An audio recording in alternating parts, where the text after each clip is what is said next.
Hello everyone, நான் Karthi.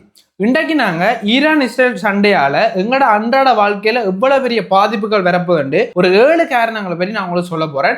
So இந்த video நீங்களும் ஃபுல்லாக பாருங்கள், ஸ்கிப் பண்ணாமல். அதுக்கு முதல்ல நீங்கள் இன்னும் எங்களோட யூடியூப் சேனலை சப்ஸ்கிரைப் பண்ண பார்த்து கொண்டிருந்தீங்கன்னா சப்ஸ்கிரைப் பட்டனை கிளிக் பண்ணிட்டு இந்த வீடியோவை பாருங்கள். அப்போ தான் யூடியூப் அல்கோரிதம் நான் தொடர்ந்து போடக்கூடிய இந்த வீடியோக்களை உங்களுக்கு கொண்டு வந்து சேர்க்கும். முதலாவது விஷயம் என்னென்னு பார்த்தீங்கன்னா, பெட்ரோல் மற்றும் டீசல் விலை அதிகரிப்பு தான். ஏன் பெட்ரோல் மற்றும் டீசல் அதிகரிக்குதுன்னு பார்த்தோம்னா, ஈரான் அதாவது மத்திய கிழக்கு நாடுகளில் இருந்தால் ஏகப்பட்ட நாடுகளுக்கு பெட்ரோல் அதாவது கச்சா எண்ணெய் டிஸ்ட்ரிபியூட் பண்றாங்க. சோ அதுல மிக முக்கியமான ஒரு பகுதி தான் ஸ்ட்ரைட் ஆஃப் ஹார்மோஸ். இந்த பகுதியின் கட்டுப்பாடு யார்கிட்ட இருக்குன்னு பார்த்தோம்னா ஈரான்கிட்ட இருக்கு. அவர்கள் முதலே சொல்லியிருந்தாங்க, இந்த அந்த சண்டையை மத்திய கிழக்கு நாடுகளும் பகிர்ந்து கொள்ளுமா இருந்தா அந்த ஸ்ட்ரைட் ஆஃப் ஹார்மஸ் நாங்க கட்டாயம் மூடுவோம். சோ அதை மூடினதால எந்த வழி ஒரு கப்பல் வழி போக்குவரத்தும் எங்களுக்கு கிடைக்கல. அதாவது இந்த ஸ்ட்ரைட் ஆஃப் ஹார்மஸால ஏசியாவுக்கு தான் மிகப்பெரிய அளவான வணிக நடவடிக்கைகள் கப்பல் மூலம் நடைபெற்று கொண்டு வருது. சோ இந்த பாதையை மூடினால மிக முக்கியமா பாதிக்கப்படுறது இலங்கை, இந்தியா. அதாவது இந்தியாவை தான் ஒரு ஹப்னு சொல்லலாம். அங்க இருந்து வர பொருட்கள் கணக்க இந்தியாவில டிஸ்ட்ரிபியூட் பண்ணப்படுது. அப்படி வர பொருட்கள்ல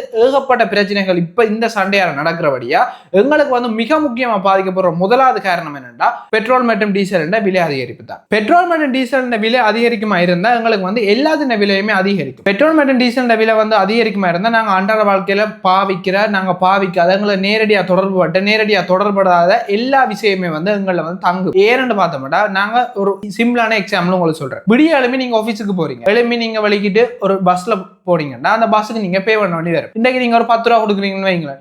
இந்த பிரச்சனையால அது நீங்க இன்னும் 2 டேஸ் இந்த டைம்லயே அதிகரிச்சிருக்கும். இங்க இலங்கையில இப்பயே பெட்ரோல் விலை அதிகரிச்சு. நீங்க எழுப்பி அந்த பஸ்ல போயேக்க உங்களோட ஆபீஸுக்கு போயேக்க உங்களோட அன்றாட வாழ்க்கையில ஒரு 15 ரூபாய் 20 ரூபாய் அந்த கட்டணம் மாறி இருக்கு. இதான் எங்களோட வாழ்க்கையோட நேரடியாக தொடர்படுறது. இப்படி எல்லாமே எங்களுக்கு தெரியும். என்ற அன்றாட வாழ்க்கையில பெட்ரோல் டீசல் இல்லாம எங்களோட வாகனங்கள் இயங்காது. இப்பதான் எலக்ட்ரிக் வந்திருக்கு. ஆனா எங்களோட இந்தியாவிலும் சரி இலங்கையிலும் சரி மிகப்பெரிய அளவு மின்சாரத்தை உற்பத்தி செய்யறதுல பெட்ரோல் டீசல் பயன்பாடு முக்கியமா தான் காணப்படுது. அடுத்த மிக முக்கியமான விஷயமா கருதப்படுறது எங்களோட நாட்டின் பெருமதி குறைகிறது. ஏனென்றா உலகத்துல இப்ப கச்சா எண்ணெயை கொள்வனவு செய்ய எங்களோட ருபீஸ்ல கொள்வனவு செய்ய மாட்டாங்க. ஒரு இலங்கை ரூபாவோ இந்திய ரூபாவோ அதுல அங்க பரிமாற்றங்கள் நடக்காது. அங்க நடக்கிற என்ன பெருமதியில பார்த்தோம்னா டாலர்ல நடக்கும். ஆகவே இப்படியான விஷயங்கள் எங்களுக்கு நடக்க இப்ப டாலர் பெருமதி அதிகரிச்சும் எங்களோட நாட்டின் பெருமதிகள்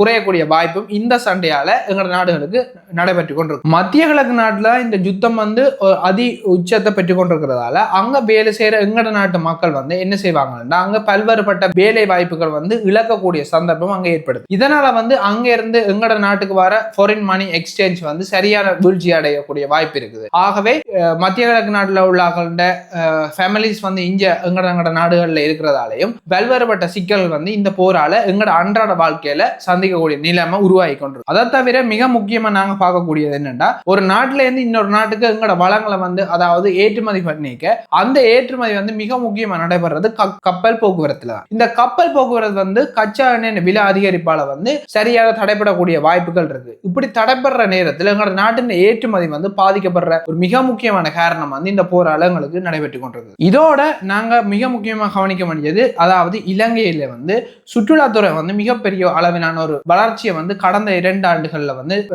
எங்களுக்கு காட்டிக்கொண்டிருக்கு. ஆனா இப்ப நடக்கிற இந்த பொருளாதார பிரச்சனையால எங்களோட நாட்டில் வர செலவினங்கள் அதிகரிக்கிறதாலையும் இந்த பிரச்சனைகளால ஏர்போர்ட்ஸ் எல்லாமே க்ளோஸ் பண்ணி அதன் ஷெட்யூல் மாறிக்கொண்டிருக்கிறதாலையும் சுற்றுலா பயணிகள் ஒரு நாட்டுல இருந்து இன்னொரு நாட்டுக்கு பயணிக்கிறதுக்கு இந்த டைம்ல விரும்ப மாட்டாங்க. சோ இதனால இலங்கையோ இந்தியாவோ தங்களுடைய சுற்றுலாத்துறையில மிகப்பெரிய அளவான வீழ்ச்சியை அடையும் என்று எதிர்பார்க்கப்படுது. சுருக்கமா சொல்ல போனா இந்த போர் நேரடியா எங்களோட நாடுகள்ல அடிவாடோ எதுவுமே நடக்கல. ஆனா எங்களோட நாட்டுல பல்வேறுபட்ட சிக்கல்களை இந்த போர் உருவாகி கொண்டிருக்குது.